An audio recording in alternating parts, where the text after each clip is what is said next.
Billy from Perma Pastures Farm here, and today we're going to be putting up something that is long overdue.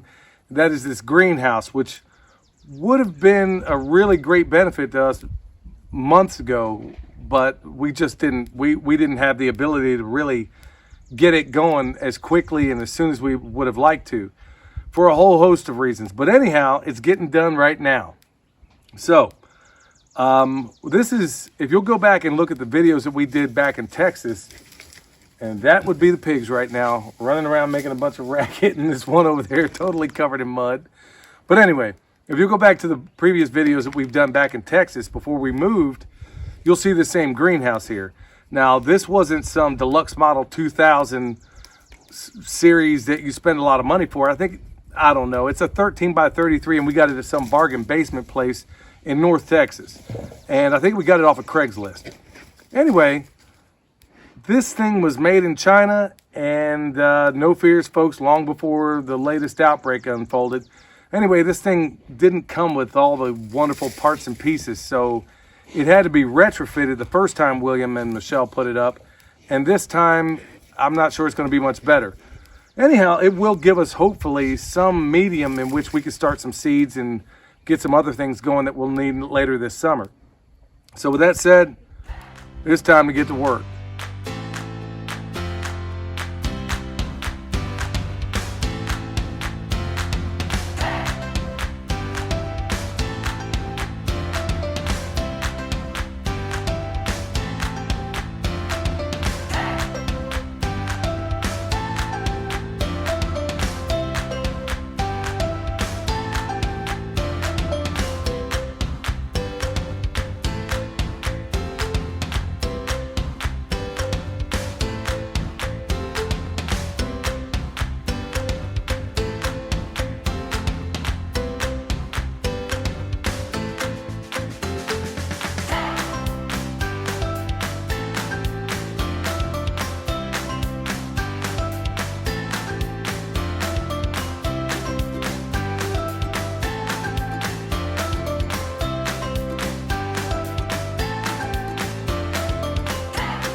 Okay, well,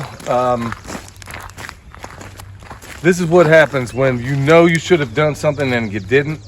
I meant to stake this down yesterday, but I was tired and sleepy and I knew better. And this is the consequence. A storm came through and displaced everything. So, novice mistake that I shouldn't have had to learn, but it is thoroughly learned. Okay, when we last left off, this thing was blown down the hill, and in fact the only thing that kept it from going all the way down the hill, believe it or not, was a telephone pole that's right behind me. So it was a good and a bad thing. The golden rule is don't dig a hole that you can't cover in the same day, because it will rain, especially if you don't want rain in that hole. Well, same moral here.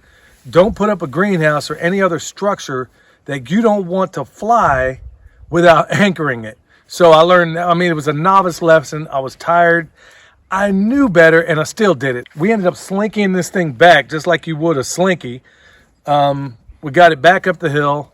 That took a little bit of doing. And then when we got it here, real simple. This isn't the most robust structure in the world, but what you see here is really nothing more than a little corkscrew. I don't even know what to call it, but it screws into the ground, which is especially tough right where we are because it's really, really compacted, and there's also rocks in it, so that took some doing. So anyway, got it corked down enough, and then took some 550 cord. I think these days everybody calls it paracord. And we basically have it going from here back up to the support structures of this thing. And we have it in all four corners, so ideally when the wind comes, the whole thing won't fly away. But like I said, this was not a good structure to begin with. In fact, the plastic isn't great. It's ripping in a number of places. We're going to need some greenhouse plastic, and we're going to have to anchor it better. But this at least is providing a place for us to start some seeds and get things going for now. And then later on, we'll put up a better structure and shore this thing up much, much better. So let's talk about what's in here right now. Okay, here in these pots we have comfrey from Co's Comfrey. We had a few extra that didn't get planted around the trees.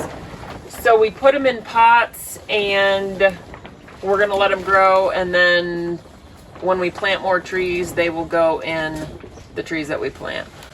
Over here, I'm not really sure what all is growing over here because during the windstorm, these got flipped up and they ended up on the ground. And so I tried to just put them in pots.